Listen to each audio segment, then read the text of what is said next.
Here's the problem with our healthcare system. At least in the US, it's built around waiting. You wait until something feels wrong and you go to your doctor and they run standard labs. And if nothing's flagged, you're sent home and you're told to come back next year. But what nobody tells you is by the time symptoms appear and by the time those routine labs start looking abnormal, the disease has already been building quietly for years, sometimes even decades. And by then, organ damage has already set in. And at that point, we're not reversing anything. We're just managing it with chronic medications and chronic side effects and chronic disease for life. So in this video, I want to go over 4 critical blood tests that I routinely order in my longevity clinic. These labs can detect problems years and sometimes decades before symptoms appear. Now, most physicians do not routinely order these tests, so you may have to ask for these or get them on your own. But getting these tests is only half the battle, because if your doctor doesn't routinely order them, there's a good chance they may not be fully comfortable interpreting them either. And the nuance matters a lot. The same lab result or the same number can mean something completely different depending on your age or your risk factors or your other labs and your family history. So as you watch this video, pay close attention to the interpretation part of this, not just the test name. That way you can have an informed conversation with your doctor and even push back when necessary and advocate for yourself, because at the end of the day, no one has more at stake in your health than you do. So let's start with a test that can predict your risk of a heart attack years before it happens. And it's called a high sensitivity CRP or HSCRP. So this test measures your level of inflammation. And I talk a lot in my other videos about how inflammation drives so much of the chronic disease that we see today.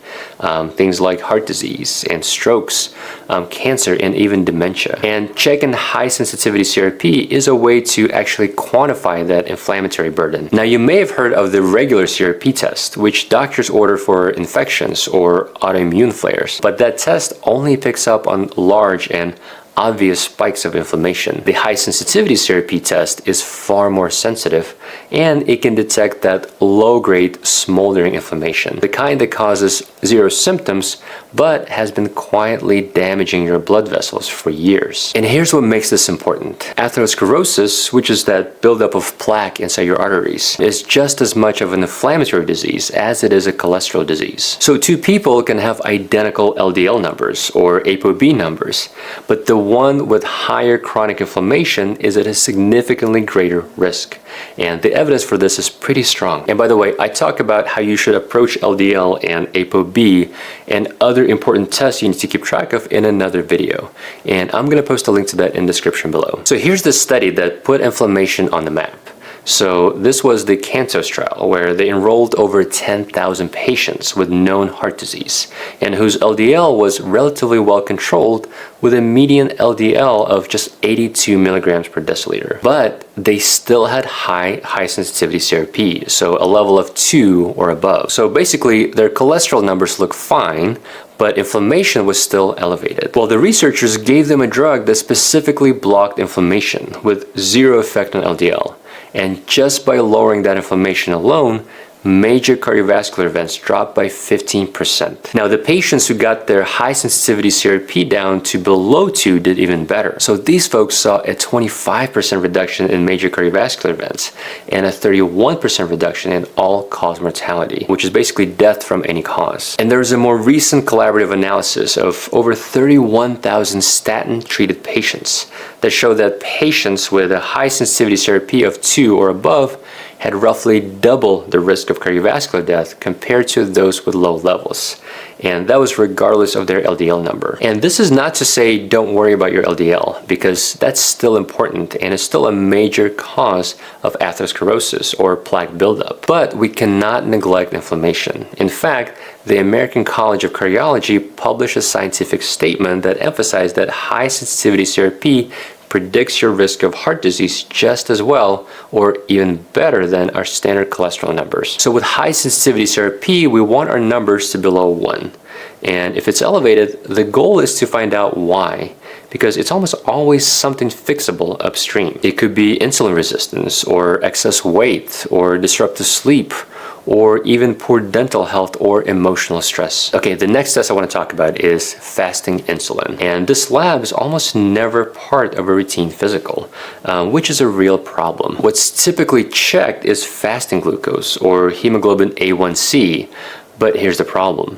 Fasting glucose and A1C can look completely normal for years, even though you're already developing insulin resistance in the background. So why does this even matter? Well, insulin resistance is a precursor to diabetes, but you don't develop diabetes overnight, and it happens gradually. So the way this works is insulin is a hormone that your pancreas releases after you eat. And one of its jobs is to help move glucose out of your bloodstream and into your cells, where you either burn it for energy or you store it. And the reason you get high levels of insulin as the very first sign of insulin resistance is because your body compensates before it fails. And here's what happens. When your cells start responding less to insulin, your pancreas doesn't just give up.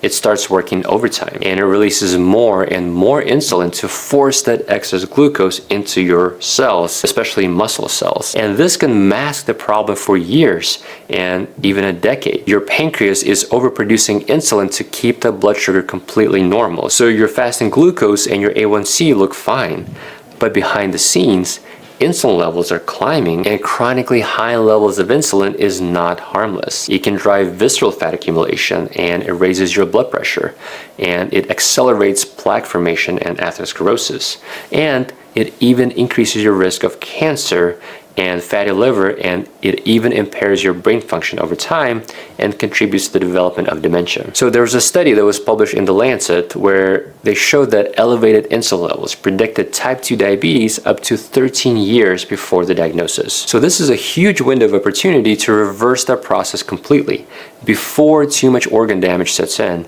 You just need to look at the right test and act accordingly. Now, as far as what's considered normal, it really depends on which lab assay you're using, and it can vary by age or sex or your BMI or body mass index. But in general, a fasting insulin level of about 9 often suggests insulin resistance. And with my patients, I generally try to get that number to below 5 or 6. And the good news is that insulin resistance, if you catch it at this stage, is highly reversible. So just by focusing on the basics, like reducing processed carbohydrates and sugars, and maintaining a good mix of strength training and varying intensity cardio, and if you work on sleep, well, all that works remarkably well if you act early. Okay, the next test I want to talk about is called the omega-3 index. And this is a test I recommend my patients to check at least periodically, and especially for those who take an omega-3 or fish oil supplement. So what is an omega-3 index?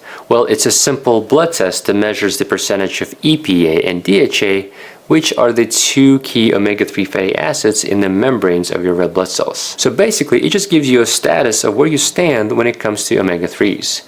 And you need to know your status, because EPA and DHA are not just nutrients that you check off a list. They're structural components of every cell membrane in your body, and especially in your brain and in your heart and in the walls of your blood vessels. And if your levels are too low, well, that will put you at an increased risk of heart disease and strokes and even sudden cardiac death. So what does a healthy omega-3 index look like? Well, research points to a target of at least 8 to 12%, because that's the range consistently associated with cardiovascular benefits and neurocognitive brain benefits. Now, most people hang around the 6% range, which puts them in the intermediate risk category. And if your index is 4% or lower, well, that's the highest risk zone, which needs to be fixed as soon as possible, because this level is associated with about a 90% higher risk of sudden cardiac death and the highest risk of progression to dementia compared to people with an index of 8% or higher. Now, at this point, you may be thinking, well, this is why I take my fish oil, for my heart health and my brain health. Well, here's the problem. People respond differently to different doses of fish oil, and it really depends on the formulation and your individual biology. So the standard dose written on the bottle may not be enough for you. Also, the standard recommendation of 2 servings of fish per week often does not get you to that 8% index. So most people will need an omega-3 supplement to get into the desired range. But here's one thing we need to keep track of. We don't want to take too much fish oil because high doses may increase your risk of atrial fibrillation, which is that serious irregular heart rhythm that can lead to strokes and heart failure. And I actually go a little deeper into the dosing and the atrial fibrillation risk and how you should approach fish oil supplementation in another one of my videos, and I'm going to post a link to that below. So if you want to check your omega-3 index, there's a couple ways to do this. Your doctor can just order the test, or if your doctor is not familiar with it, you can actually order it yourself online. A lot of the companies will just send you a home test kit with a finger prick blood test that you can just send back, and you'll get results in usually a few weeks. Okay, the last test I want to cover is vitamin D. And I know everyone's heard about vitamin D, but I still include it on this list because most people aren't actually checking their blood levels. They're just picking a dose of a supplement label and just assume that they're covered. And that's a big problem because, as you'll see, the level you land at matters a lot more than the dose that you take. And this is why it's so important. Vitamin D is not really a vitamin. It's a steroid hormone that regulates over 1,000 genes throughout your body. And vitamin D receptors are found in virtually every tissue and every organ. So you can find them in your immune cells and your brain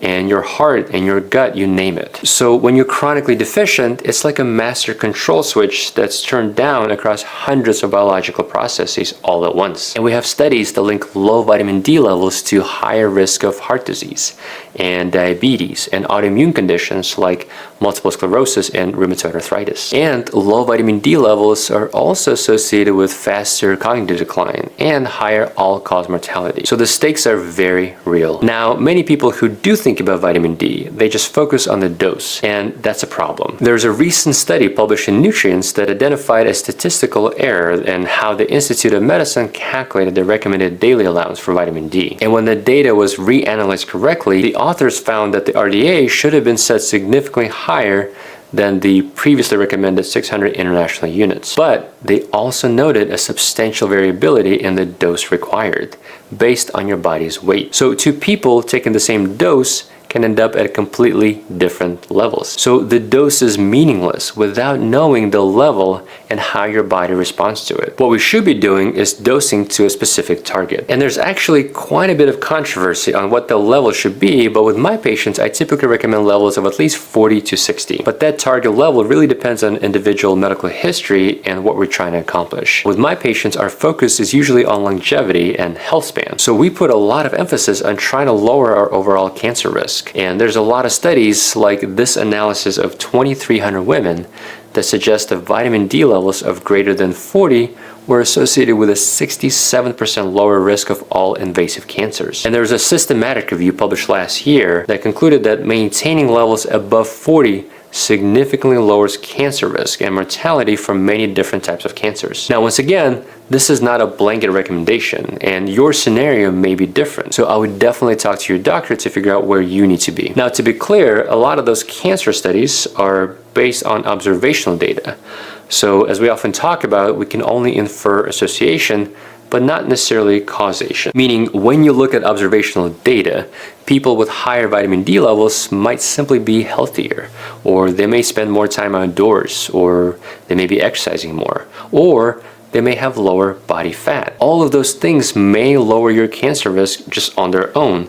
So this is what we call a healthy user bias that we always have to account for with observational studies. To really test cause and effect, scientists do randomized control trials. And the data from randomized control trials is all over the place. In fact, the largest vitamin D trial, called the VITAL trial, actually found that supplementation with vitamin D did not lower risk of invasive cancer. But when you look closer and parse out through the data in this trial, well, researchers found something very interesting. If you just look at people who had normal weight, well, those people had a 24% lower chance of developing cancer when they took vitamin D. But people who had obesity did not see that benefit, which actually makes sense because having excess weight or having obesity impairs your vitamin D bioavailability or response. So the overall data may look like vitamin D did not help, But in reality, it may just mean that they did not reach high enough levels in those individuals. So bottom line is, don't just pick a dose of vitamin D and forget about it. Your dose may change based on your weight or how much sunlight you're getting, which changes from season to season. So the only way to know is to check your levels periodically. All right, I hope this was helpful. Stay healthy, and I'll see you in the next one.